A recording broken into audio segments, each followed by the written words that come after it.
A brindarle, otorgarle la palabra al señor Martín Yauri Cruz del Frente Nacional de Trabajadores del Perú para que pueda exponer durante 10 minutos sobre este primer bloque, Crisis en Latinoamérica. Señor Martín Yauri, adelante. Tiene la palabra por 10 minutos.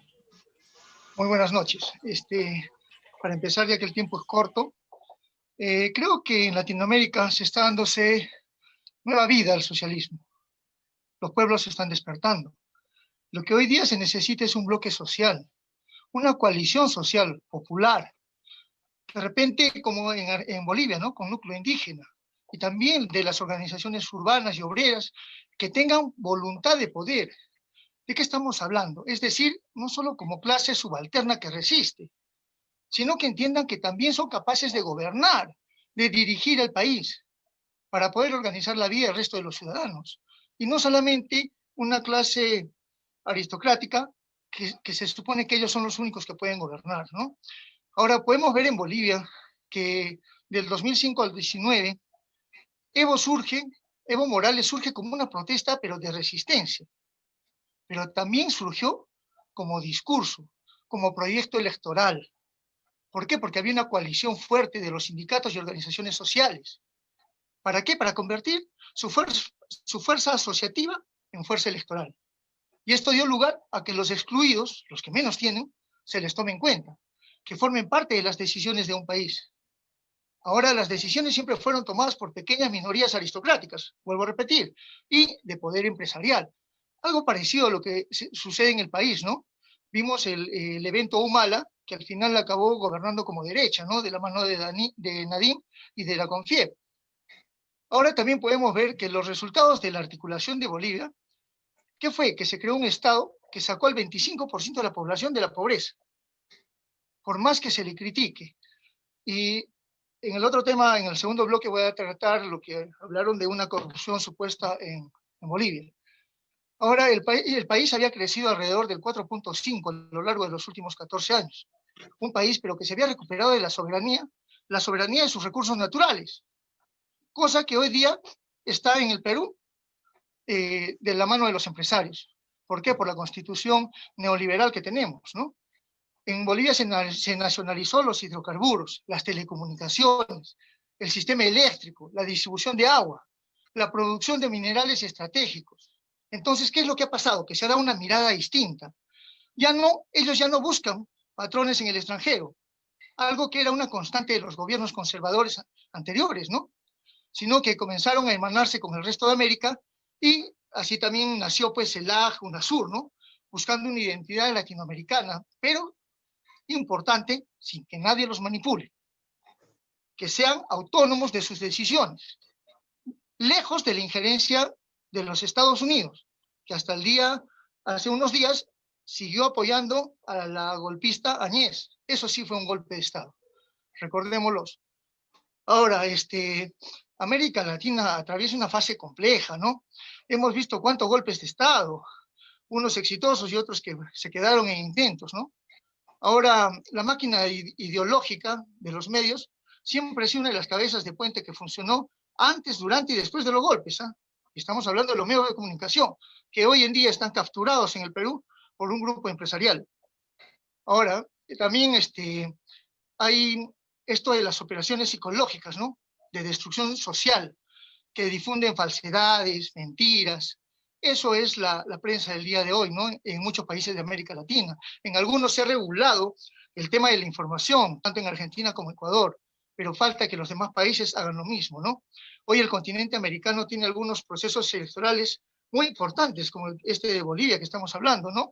Que donde el MAS ha obtenido una contundente victoria, pero también Estados Unidos. ¿Por qué? Porque de ahí viene todo lo que se imparte el capitalismo y el imperialismo, ¿no? Y no olvidemos también las elecciones parlamentarias del 6 de diciembre en Venezuela, que por más que digan que no valen, pues ahí están, siguen caminando y el pueblo lo está aprobando, ¿no? Ahora, la pandemia ha dejado al descubierto las calamidades provocadas por la crisis estructural del modelo capitalista. Vemos falta de hospitales, camas, médicos, especialistas, pero ¿dónde lo vemos todo esto? En los países donde impera el neoliberalismo. Si no, comparémoslos. El Google, ahí está, todos los datos exactos, ¿no? Ahora, el capitalismo es una carencia sistemática, planificada y cruel para los pueblos. Ahora, imaginemos a toda esa gente que hoy muere de frío, no tienen acceso a una buena educación, a una buena salud. Ahora, en este contexto complicado por la misma pandemia que estamos pasando, las elecciones también deben abordar la falta de comunicación, ¿no? Por ejemplo, Venezuela, el día de hoy sufre un bloqueo criminal que nadie podría, en su sano juicio, aprobar ese bloqueo contra un pueblo, dejarlo sin comida, sin medicinas. Eso es inhumano, ¿no? Yo no creo que alguien pueda aprobar eso. Ahora se les niega cualquier posibilidad de comunicación con el resto de países, ¿no? Son víctimas de una persecución sistemática a través de sanciones que digan lo que digan, son totalmente ilegales e irracionales y todo impuesto por Estados Unidos, ¿no? Ahora, las grandes corporaciones que manipulan la economía transnacional también imponen su violencia sobre los salarios y sobre la inflación.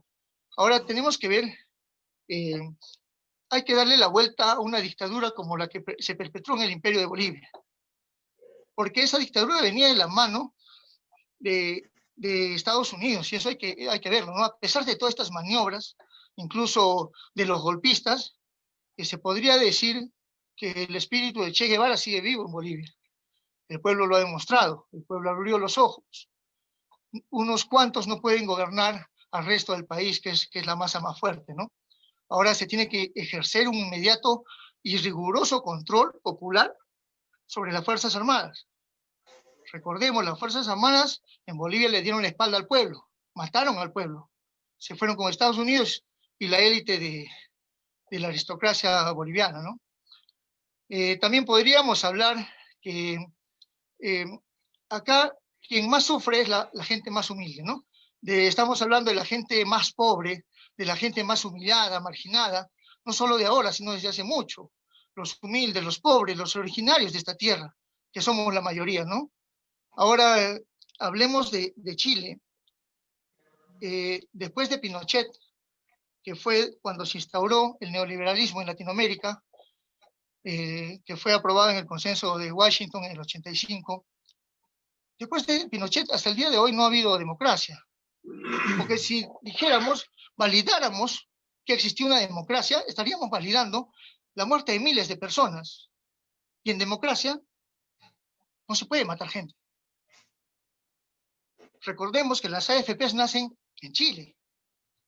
Ellos están más adelantados que nosotros en el proceso de las AFPs. Y hemos visto el debacle de las AFPs. Entonces no podemos decir que existe democracia en Chile. Nunca lo ha existido. Que el pueblo hoy día se esté dando cuenta, a raíz de que se dieron cuenta de que la constitución neoliberal implantada por Pinochet, esa era el meollo del problema. El día de hoy han votado para poder cambiarlas. Y eso es un avance en Latinoamérica, porque los pueblos están despertando. Argentina también. Veamos el caso del presidente electo hoy en día, ¿no? Eso démonos cuenta, compañeros, y quisiera agregar, el día de hoy, lo que Latinoamérica necesita es la unidad de los pueblos hermanos y el socialismo. ¿Por qué? Porque no podemos decir que existe un socialismo malo cuando nunca lo hemos vivido. Venezuela, desde que se inicia el socialismo, está bloqueada. Entonces no podemos decir que les fue mal o les fue bien. Bolivia lo demostró. Les fue bien. Ecuador, con Rafael Correa. Entonces pensemos en eso. Muchas gracias. Continuando con esta segunda parte, en este debate que organiza la Coordinadora Política Popular de Arequipa, debemos ahora brindar el pase al señor Martín Yauri Cruz, del Frente Nacional de Trabajadores del Perú, para que exponga en referencia las elecciones en Estados Unidos. Señor Martín Yauri, tiene usted la palabra por 10 minutos. Ok. Para empezar, quería aclarar una cosa. El pensamiento de Mariátegui no es distinto ni diferente al marxismo. Eso debe quedar claro, ¿no? ¿Por qué? Porque Mariátegui es la expresión consecuente del marxismo para la realidad peruana, como lo fue el pensamiento de Lenin para la realidad rusa. Eso quería aclarar. Bueno, bueno, hablando de Estados Unidos, ¿no? El concepto de imperialismo estadounidense ya es aceptado a nivel mundial, ¿no? Es algo que ya lo vivimos todos los pueblos latinoamericanos, ¿no? Ahora es un hecho incuestionable que Estados Unidos ha tenido un comportamiento imperialista desde que se formó como país, ¿no? Y especialmente en el siglo XX, que ahí ha quedado bien marcado, ¿no? ¿Qué es el imperialismo? Es la actitud y doctrina de quienes practican la extensión del dominio de un país sobre otro, por medio de la fuerza militar, económico-política. Entonces, cuando Estados Unidos intervino en Afganistán o Irak, eso es un imperialismo, ¿no? O cuando apoya dictaduras militares en ciertos países, acordémonos Pinochet, que tanto lo están mencionando, ¿no?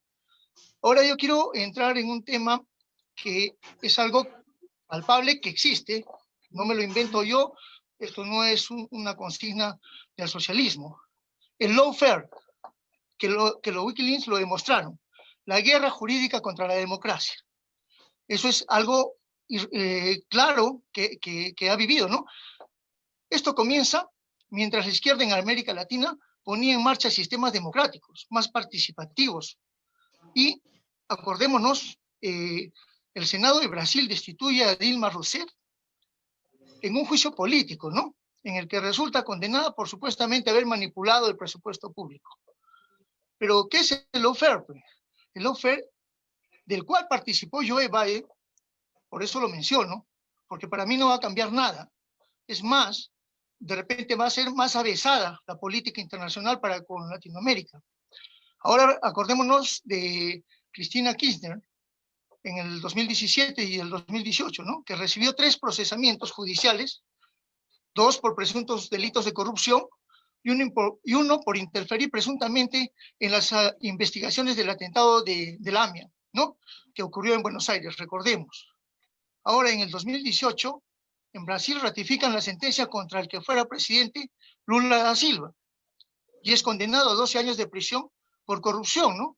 Y acaba en prisión en abril de 2018, ¿no? Ahora también acordémonos de Colombia, ¿no? Que ejecuta una orden de captura con fines de extradición a los Estados Unidos contra Jesús Santrich. Ahora Ecuador, lo leemos, vemos por las redes sociales la persecución que sufre el expresidente Rafael Correa. Ahora, previamente en el 2017, también fue condenado a 6 años de prisión el ex vicepresidente Jorge Glass, acusado de corrupción. Y en el 2018 era capturado en Madrid por solicitud de Ecuador, Pablo Romero, quien era parte del equipo de Rafael Correa en esos años. Entonces, podemos ver cómo el lawfare, que fue creado con la participación de Joe Biden, era para desprestigiar a los candidatos de izquierda y mediante la mafia de los poderes judiciales poder tenerlos dentro de prisión en épocas electorales. Así como también vemos aquí muchos izquierdistas que están en cárceles, ¿no? Y que no se les ha podido todavía comprobar nada. Acá abiertamente se habla, ¿no? De millones de dólares que tiene la familia de Cristina, la familia de Evo y de todos, pero ¿comprobado cuál?